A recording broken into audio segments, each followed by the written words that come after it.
వాళ్ళకి ఆత్మీయత పోతున్న సమయంలో వాళ్ళు ఆత్మీయులుగా ఉన్నారు. దేవుని వరాలు పొందుకున్నారు. దేవుని బిడ్డలుగా ఉన్నారు.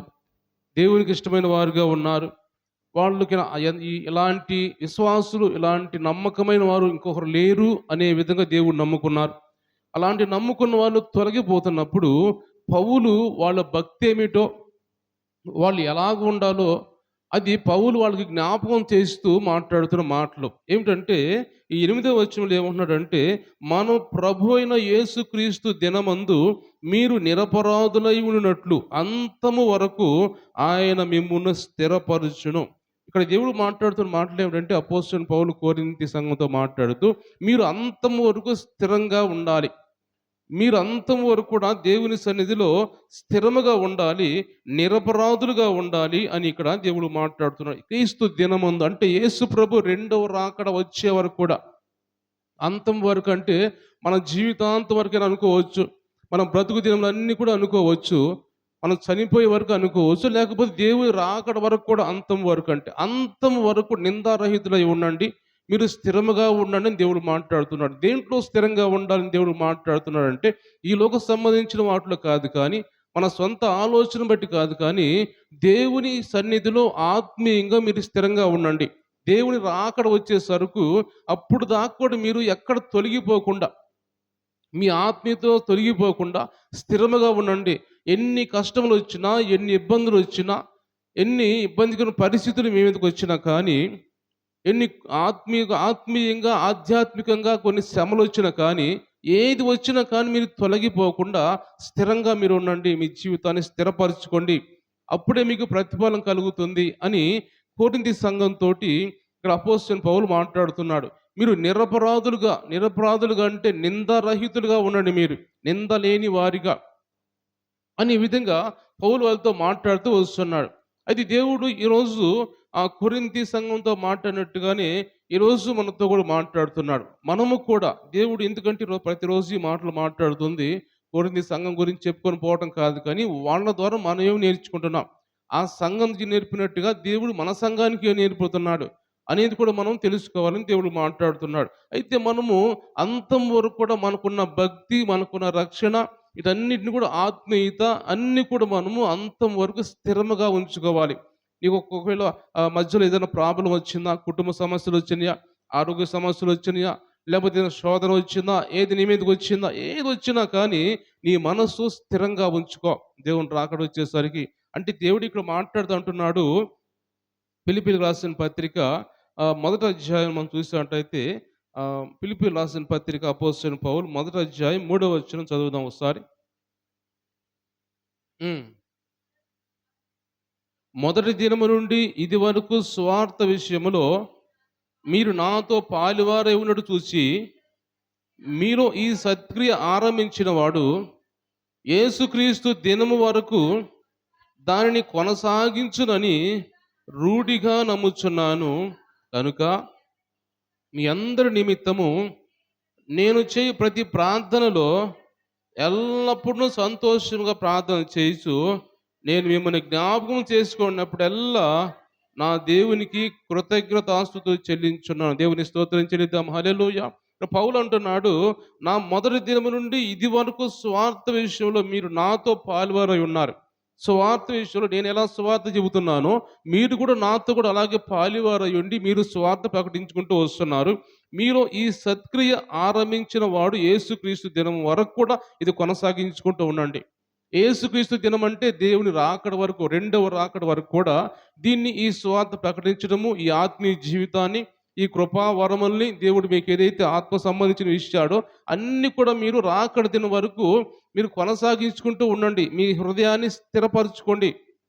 మధ్యలో ఏ ఆటంకం వచ్చినా కానీ, ఎవరు ఆటంకపరిచినా కానీ మీరు ఎక్కడ తొలగిపోవద్దు, ఎక్కడ ఆత్మీయతలో పడిపోవద్దు అని ఇక్కడ అపోస్తలుడైన పౌలు ఫిలిప్పీయులకు రాస్తూ మాట్లాడుతున్నాడు. అంటే మనం ఒకటి జ్ఞాపకం చేసుకున్నట్టయితే, యిర్మీయా గ్రంథంలో చూసినట్టయితే యిర్మీయాతో కూడా దేవుడు, యిర్మీయా ఒక మాట అంటాడు.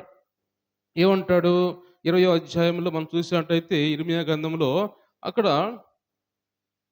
ఆయన స్థిరముగా ఉన్నట్టుగా మనం చూస్తాం. యిర్మీయా గ్రంథము 20వ అధ్యాయంలో ఆయన వాక్యము అనే హృదయంలో ఎలాగ మండుతుందో అది మనం చాలాసార్లు మనం చదువుకున్నాం. మళ్ళీ ఒకసారి చదువుకుందాం ఆ మాట కూడా. ఆహ్, 20వ అధ్యాయం 9వ వచనం చదువుకుందాం. ఆ!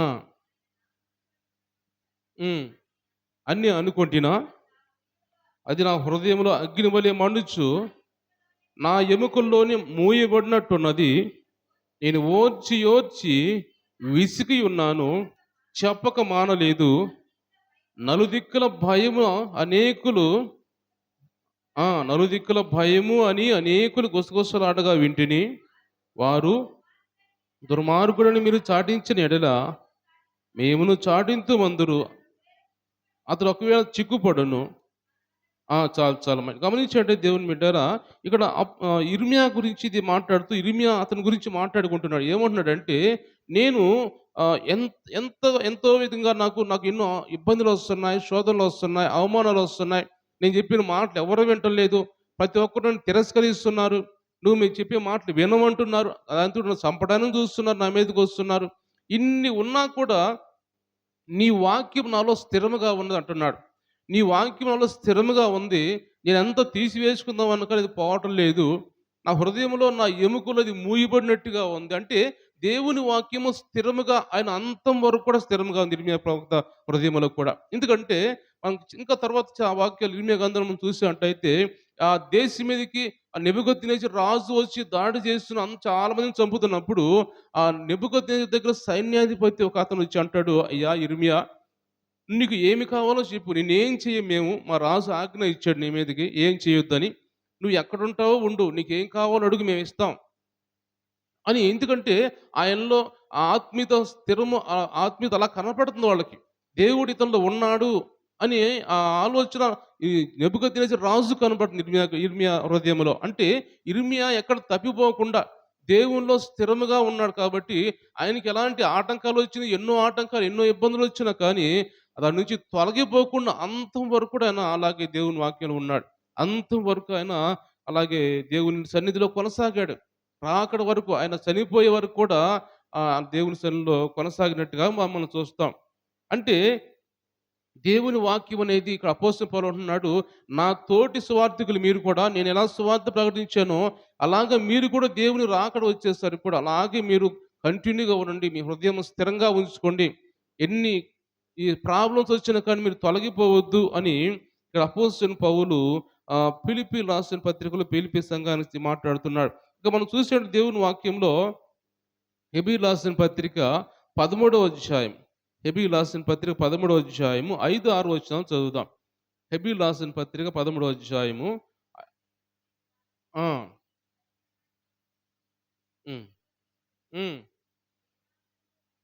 విడువను, ఎన్నడును ఎడబాయను అని ఆయనే చెప్పాను గదా! కాబట్టి ప్రభువు నాకు సహాయుడు, నేను భయపడను.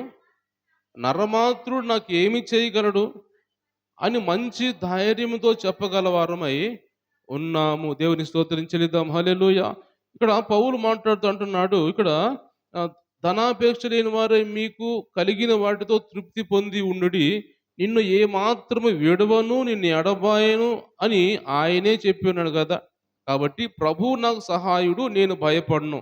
నరమాత్రుడు నన్నేమి చేయగలడో అంటే ఇక్కడ ఇది అర్థం చేసుకున్నట్టయితే ఆయన మాట్లాడుతూ నరమాత్రుడు నేనేం చేయగలను, నేను ఎవరికి భయపడను. ఎందుకంటే దేవుడు నాకు చెప్పాడు, నిన్ను విడవను, నిన్ను ఎడబాయను, నేను నీతోనే ఉంటాను, ఎల్లప్పుడూ నీ వెంటే ఉంటాను అని ప్రభువు నాకు చెప్పాడు. కాబట్టి నేను దేనికి కూడా భయపడను. నా హృదయాన్ని స్థిరంగా ఉంచుకుంటాను. ఎన్ని ఆటంకాలు వచ్చినా, ఎన్ని ఇబ్బందికరమైన పరిస్థితులు వచ్చినా కానీ, ఎన్ని దాడులు జరిగినా కానీ నేనెక్కడ తొలగిపోను. ఎందుకంటే నా దేవుడు నాతో చెప్పాడు, నిన్ను విడవను, నిన్ను ఎడబాయను అని నాతో చెప్పాడు. కాబట్టి నేను దేనికి కూడా నేను భయపడను, భయపడాల్సిన అవసరము లేదు అని ఇక్కడ ఈ హెబ్రీయులకు రాసిన పత్రికలో దేవుడు మాట్లాడుతూ ఉన్నాడు. అంటే దేవుని బిడ్డలారా గమనించినట్టు ఈరోజు ఈ ఎందుకు ఈ మాట అన్నీ మాట్లాడుతున్నాడంటే, మనము కూడా దేవుని రాకడ వరకు కూడా మనం దేనికి కూడా భయపడకూడదు. దేనికి కూడా మనం తొలగిపోకూడదు. ఏ మనుషులు భయపెట్టినా కానీ, మనుషులు రకరకాలుగా మాట్లాడినా కానీ, నీ ఆత్మీయ జీవితాన్ని తీసివేయాలని, లేకపోతే నిన్ను ఆత్మ నుంచి తొలగించాలని చాలా మంది మనుషులు ప్రయత్నం చేస్తూ ఉంటారు. ఎలాగని వీళ్ళని పడేయాలి. ఇది మనుషుల ఆలోచన కాదు. సాతాను వాళ్ళలో ప్రవేశించి వీళ్ళని ఆత్మీయ నుంచి పడేయాలి. ఏదో ఒక విధంగా లోక సంబంధించిన మనుషులుగా మళ్ళీ తిప్పివేయాలి అని చాలామంది మనుషులు ప్రయత్నం చేస్తూ ఉంటారు. ఎందుకంటే నీ హృదయం స్థిరంగా ఉండకుండా చేయటానికి. ఏదో ఒకటి మాట్లాడి గలిబిలి చేసి నీ హృదయాన్ని చేసి ఆ విధంగాన ఆత్మీయ తప్పిపోతారేమో. అంటే సాతాను చిక్కులు పెట్టే పాపం అంటారు. ఎబిల్ రాసిన పత్రికలో రాయబడిన మాట ఏమంటే సాతాను అనేవాడంట చిక్కులు పెట్టే పాపం పెడతాడంట మనుషుల్లోకి. అంటే చిన్న చిన్న పాపాలతోటి, చిన్న చిన్న కుట్రలతోటి మనుషుల్ని పడేయటానికి, ఆత్మీయ జీవితంలో పడేయటానికి రకరకాల ప్రయత్నాలు చేస్తూ ఉంటాడు. నా మీద కూడా ఒక్కోసారి సాతాను దాడి చేస్తూ ఉంటాడు. ఒక్కోసారి ఏంటంటే నేను కూడా ఆత్మీయతలో పడిపోయే విధంగా చేయాలని, భయపెట్టాలని నన్ను చాలా చాలా రకాల ప్రయత్నం చేస్తున్నాడు వాడు. ఈ మధ్య కాలం 2 రోజుల క్రితము ఒక కలొచ్చింది. 3 గంటలప్పుడు ఎగురుజామున కలొచ్చింది. అక్కడి నుంచి ఇకన 3 గంటల నుంచి 4 గంటల దాకా నిద్ర పట్టలేదు. 3:30 దాకా నిద్ర పట్టలేదు. దాదాపు 30 గంటలు నిద్ర పట్టలేదు. ఒకటే ఒక సాతానుతోటి పాముతో ఒకటే పెనుగులాట. ఒక ఒక ఒక ప్రాంతంలో మన ఊర్లోని, మన పల్లెలోని ఒక ప్రాంతంలో ఒక పెద్ద మాంసపు కుప్ప ఉంది. మాంసం కుప్పేసిందనమాట. అది ఏ జంతువు మాంసం కుప్పేసుంది. ఆ మాంసం కుప్పేసినప్పుడు నేను పోయి దాని ఎదురుగా కూర్చొని ఉండా. ఎదురుగా అలా కూర్చున్నప్పుడు నేను అలా చూసి మళ్ళీ ఇలా చూస్తే మాంసం కుప్ప మాయమైపోతా ఉంది. కొంచెం కొంచెం అయిపోతా ఉంది. తరిగిపోతా ఉంది. తీరా చూసేలకి కొద్దిగా మాంసం కుప్పే ఉంది అక్కడ. చిన్న మాంసం కుప్ప అయిపోయింది. ఏంది ఇలా జరుగుతుంది? అలా కూర్చొని రోడ్డు మీద కూర్చొని చూస్తూ ఉన్నా. కింద కూర్చొని చూస్తా ఉన్నా. ఒక పాము నా కిందకొచ్చేసింది అంత వెనకాల నుంచి. ఒక పాము నా కిందకొచ్చి నల్ల పాము, పెద్ద పామొచ్చింది. వచ్చి నన్ను అలాగ మెలేస్తా ఉంది. కాళ్ళకు చుట్టుకుంటుంది. నా చేతులు చుట్టుకుంటా ఉంది. దాన్ని తీసి ఇట్లా లాగుతున్నాను. లాగుతున్నా పోవట్లేదది. కరవట్లేదు కానీ నన్ను చుట్టుకుంటూ భయపెట్టడానికి ప్రయత్నం చేస్తూ ఉంది. చివరికి నేను చిన్నగా పట్టుకొని దాని తల పట్టుకొని తల పట్టుకుని తల రాయిలాగుంది దానిది. పాము తల మెత్తగుంటది గదా! అట్లా లేకుండా రాయిలాగుంది.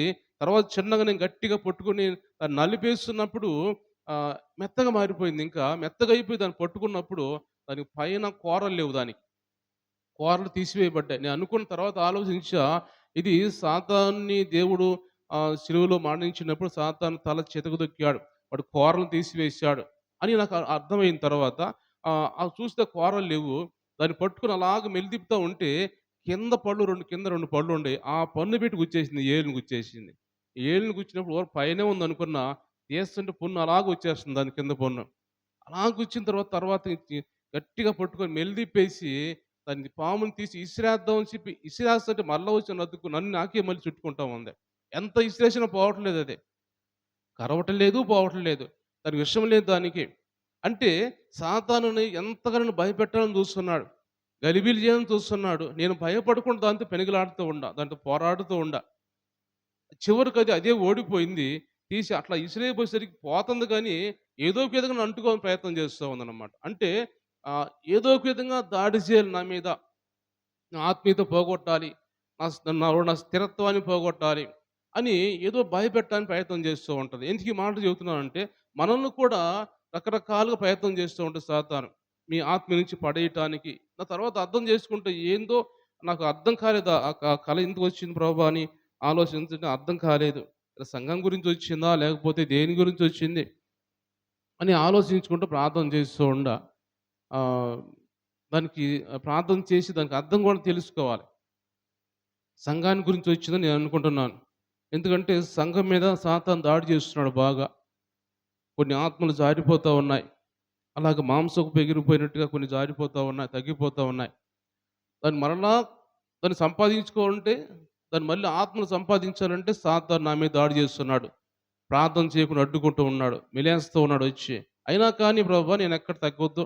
నేను ఇంకా ఎక్కువగా ప్రార్థన చేయాలి ప్రభా అని అప్పటి నుంచి ఇంకా ఎక్కువగా ప్రార్థన చేయటం మొదలుపెట్టిన. ప్రభా నాకు ఏ జాము నాకు మెలకువచ్చాను లేస్తాను ప్రభా అంటే ఒక్కోసారి 2 గంటలకు మెలకువిస్తాడు. ఆ టైంలో లేచి ప్రార్థన చేసుకుంటూ ఉంటా. ఈ విధంగా సాతాను గలిబిలి చేస్తూ ఉంటాడన్నమాట. కాబట్టి ఈరోజు ఎందుకు ఈ మాటలు మాట్లాడుతుంటే మనం స్థిరంగా ఉండాలి. దేవుని రాకడ వరకు కూడా ఇలాంటివి ఎన్ని వచ్చినా కానీ మన మీదకి మన హృదయాన్ని స్థిరపరచుకోవాలి. బలహీనతలు వచ్చినాయా? లేకపోతే శోధన వస్తుందా కుటుంబం మీదకి? అది స్థిరంగా ఉండాలి. దేవుని సన్నిధికెళ్తే ప్రార్థించుకుంటే దేవుడు నాకు సహాయం చేస్తాడు. ప్రార్థన చేసుకొని ఎక్కువ ప్రార్థన గడపాలి మనం కూడా. ప్రార్థన చేసుకుంటే అన్ని విషయాల్లో కూడా దేవుడు సహాయం చేస్తాడు. ఇంకో మాట మనం చూసేటప్పుడు బైబిల్‌లో మన కొలస్సీయులకు రాసిన పత్రిక మొదటి అధ్యాయం 23వ వచనం చదువుదాం. కొలస్సీయులకు రాసిన పత్రిక మొదటి అధ్యాయం 23వ వచనం చదువుదాం. అక్కడ కూడా హ్మ్. హ్మ్. హ్మ్. హ్మ్. హ్మ్. నిరీక్షణ నుండి తొలగిపోక విశ్వాసమందు నిలిచి ఉండిన ఎడల ఇది మీకు కలుగును. పౌలు నేను స్వార్థకు పరిచారకుడినైతేనే దేవుని స్తోత్రం చెల్లిద్దాం. హల్లెలూయా. మన మన విశ్వాసం అనేది ఎలా ఉండాలంటే దేవుడు మాట్లాడుతున్నాడు. పునాది మీద కట్టబడిన వారై స్థిరముగా ఉండి మీరు విన్నట్టు ఆకాశం కింద ఉన్న సమస్త సృష్టికి ప్రకటింపడినట్టు ఈ స్వార్థ వలన కలుగు నిరీక్ష నుంచి తొలగిపోకుండా మీ విశ్వాసం నుంచి మీరు తొలగిపోకుండా స్థిరముగా ఉండండి మీరు. దేవుని రాకడ పర్యంతం వరకు కూడా, దేవుని రెండవ రాకడ వచ్చే వరకు కూడా, లేకపోతే మన జీవితం అయిపోయే వరకు కూడా ఎక్కడ మనం తొలగిపోకుండా మన ఆత్మీయ ప్రయాణం అనేది సక్రమంగా జరగాలని దేవుడు మాట్లాడుతున్నాడు. గమనించినట్టయితే యెహోషువతో దేవుడు మాట్లాడుతూ అంటాడు, యెహోషువ నువ్వు నీ మార్గం తప్పిపోకుండా ఉండాలంటే, నీ హృదయం స్థిరంగా ఉండాలంటే నువ్వు వాక్యం ధ్యానించు ఎప్పుడు కూడా. ఎల్లప్పుడూ వాక్యం ధ్యానించు. అప్పుడు నువ్వు వాక్యం ధ్యానిస్తుంటే నీ హృదయం ఎక్కడ పక్కకు పోకుండా స్థిరంగా ఉంటది అని యెహోషువతో యెహోషువ గ్రంథం 9వ అధ్యాయంలో మొదటి అధ్యాయం 9వ వచనంలో దేవుడు మాట్లాడతాడు. అంటే నీ మార్గం తప్పిపోకుండా ఉండాలంటే ఏం చేయాలంటే నువ్వు వాక్యం ధ్యానించుకో. మనం కూడా చేసే పని అదే చేయాలి. మనం వాక్యం ధ్యానించుకుంటూ, ప్రార్థించుకుంటూ ఉంటే మన హృదయం స్థిరంగా ఉంటుంది దేవుడు మాట్లాడుతున్నాడు. కాబట్టి ఈ స్థిరతను కోల్పోకూడదు. నిందారహితుడిగా ఉండాలని దేవుడు మాట్లాడుతున్నాడు. నిందారహితుడిగా, నింద లేని వారుగా, నిందారహితుడు అంటే నిర్దోషులుగా ఉండాలి మీరు. నిర్దోషులుగా ఉంటే దేవుడిని అంగీకరిస్తాడు.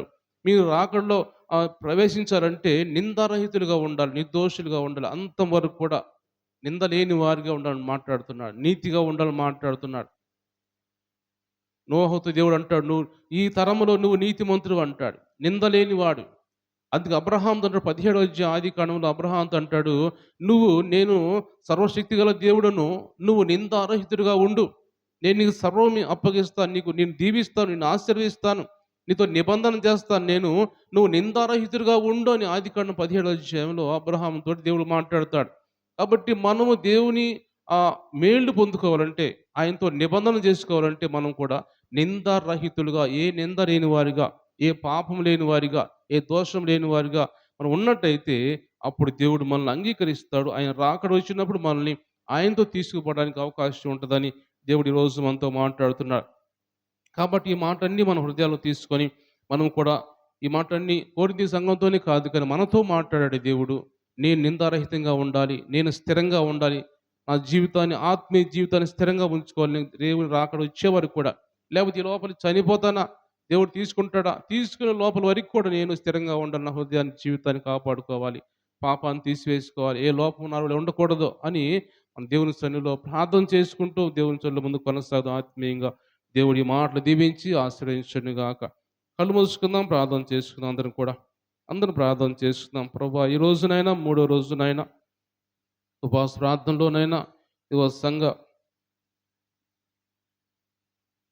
సిద్ధపాటు ఉపవాస ప్రార్థనలు అయా ఇదిగోనైనా పరిశుద్ధుల దాన్ని ప్రవేశపెట్టినైనా మూడో దినంలో ప్రార్థించుకోవడానికి నీ సన్నిధిలో వాక్యం ధ్యానించుకోవడానికి అవకాశం ఇచ్చావనైనా మీకు వందనాలు చెల్లించుకున్నాం ప్రభు.